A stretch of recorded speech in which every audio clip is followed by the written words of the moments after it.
So today's video is just gonna be a different type of vibe. It's gonna be a different type of video.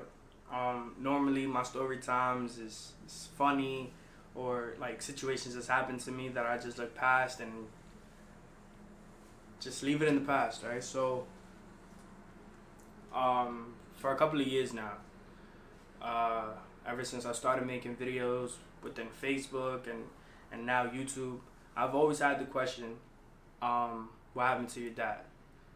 A lot of people may know, I mentioned from here time to time that my father passed away a couple of years ago. By far the toughest thing that could ever happen to a person, especially so young. For all I know, that was the best person in my life. I guess let's just take it from day one. I was born on January 11th, 1997, so that makes me 22, about to be 23. All my life, I didn't have friends. I didn't necessarily want friends. I didn't surround myself with a lot of people. All my life, since I was young, since I couldn't remember, because at a certain age, everything was a blur, so I'll probably remember everything from 6 or 7 years old and up. Since I could remember, my father's been in my life. It's been there for me through everything. He's the one that showed me how to throw my first pitch, my first punch, and hit my first home run type thing.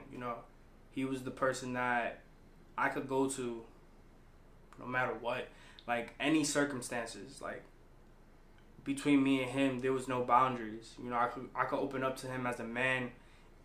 Even though I was young, I could go up to him as a man and just tell him, what was going on, especially with all the bullying that I had to, deal with when I was younger. And he always knew how to give good advice. So I feel like I get his advice skills from him. I was always told that I was good giving advice, and I never really knew where it came from. But as I, reflect on a lot of things, I definitely get it from him. I get a lot of traits from him. His comedic side, his serious side, his determination, his strive to success, his determination. Like, he never gave up on anything he truly wanted, which is why I set a goal for myself to make my dreams come true, because I am a strong believer of, if you really want something, you're going to work hard for it. And at the end of the day, God has a plan for you. It might not be now, but God always has a plan for you, no matter what. So just patience is key. So one thing I lack on is patience. He's always told me that. I'm the type that if I want something, I'd rather go out and get it right now other than just waiting. He was just an amazing person all around. My dad really liked looking out for other people, which is why I feel like I'm such a nice person, which is why I reach out to people as much as I can, and I help back as much as I can. Dad is the type, if I have no money or my friends has no money and we're hungry, basic stuff like this, like he'll take us to get food and then he'll give me and my friend money, knowing that that's not even his child.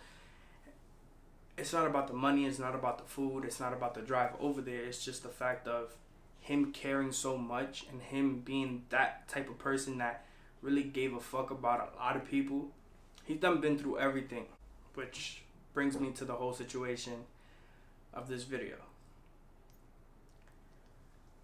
There was a lot of sunshines and rainbows, but there was a lot of dark, cloudy nights. My dad was a very heavy drinker.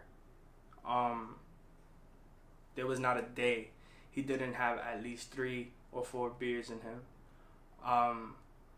My dad was a drunk. He never really knew how to handle his liquor, and he's always said, I don't have a liquor problem. Obviously, you're not going to admit to some type of addiction. It was hard for me to admit that I was addicted to cigarettes especially I was such a young age that I'm 22 now, and I can admit, like, okay, I was addicted to cigarettes. I don't even think about it no more. Like, I haven't touched a cigarette in a couple of months, and I'm grateful for that. My dad, on the other hand, he was in denial pretty much. He was a different person when he, had liquor in his system.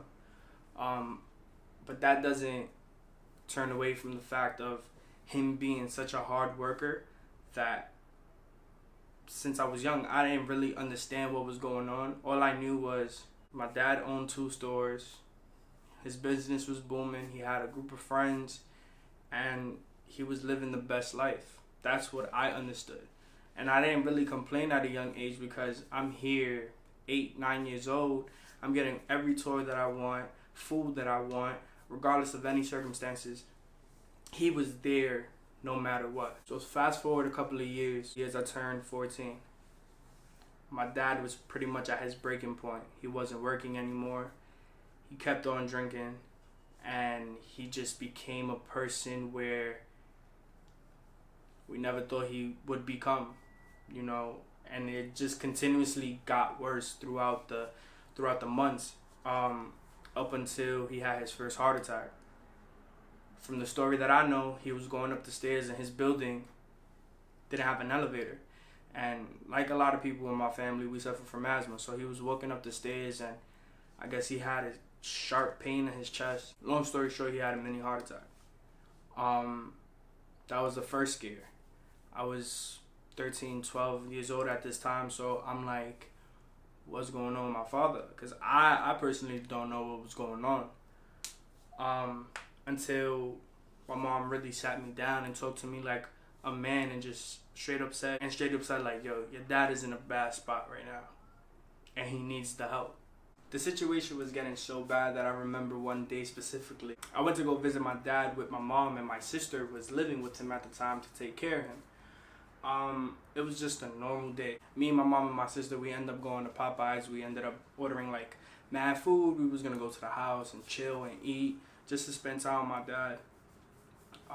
Literally, I want to say an hour of me being at my dad's, and maybe halfway done with my food, I'm literally just like eating my food on the couch, and all I hear is a big bang on the floor. I turned to my left. My dad was having a seizure on the floor.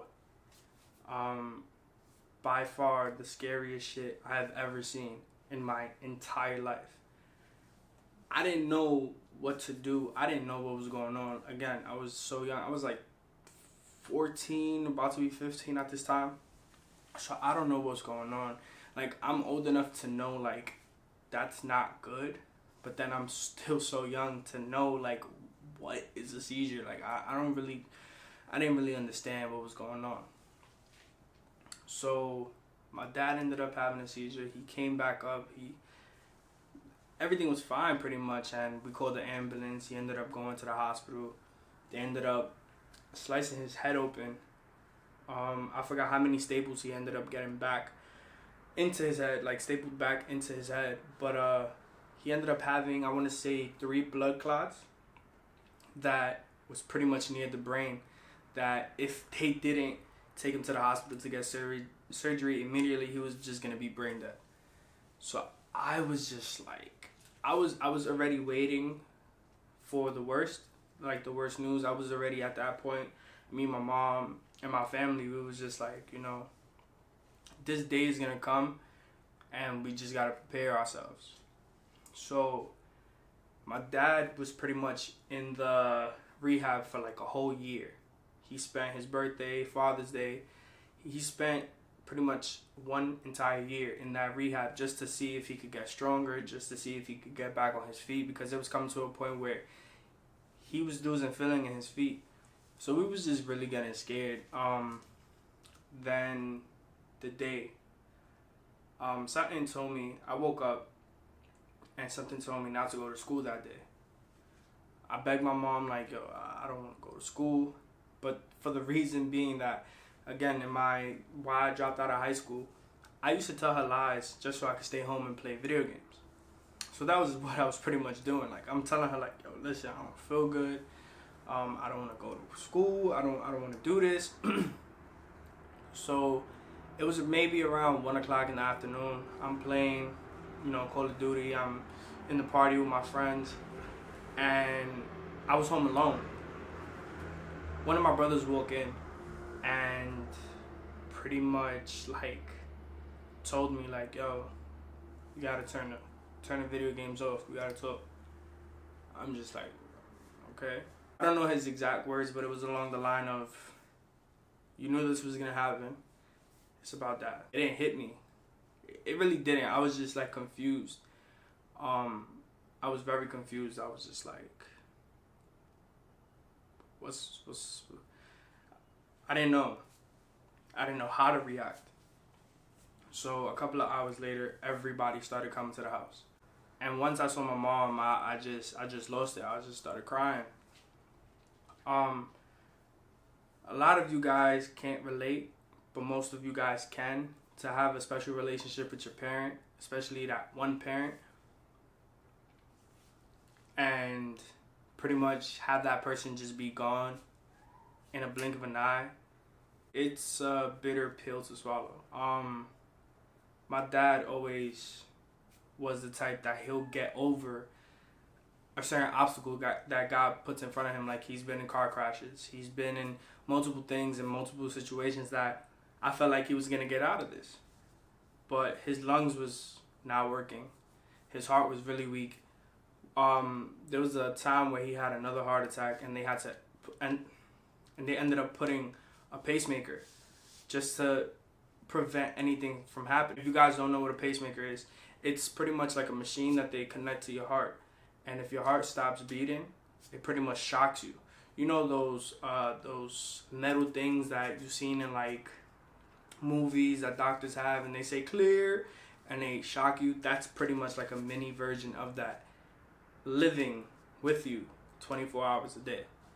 And it was hard because you couldn't be next to a certain electricity. Like, you couldn't be next to the TV too close. Like, you had to be a specific dimension from it.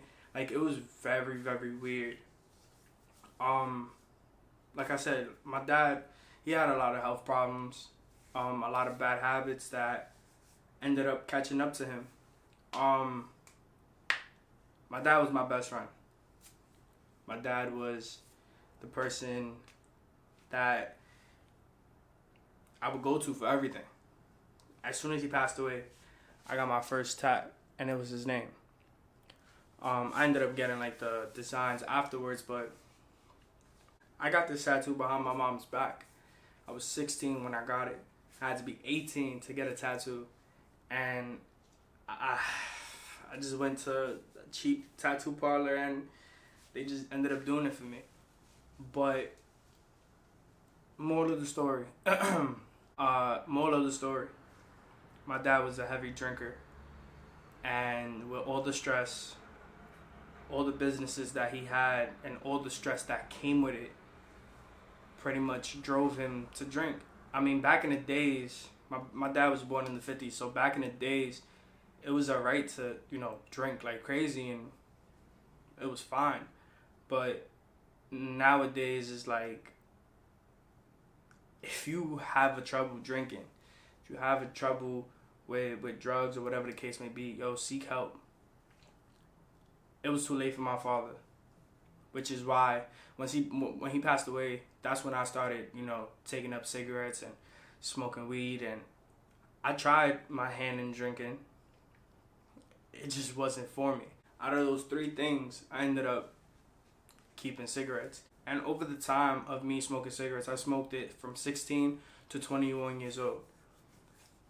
That whole time, it was all mental.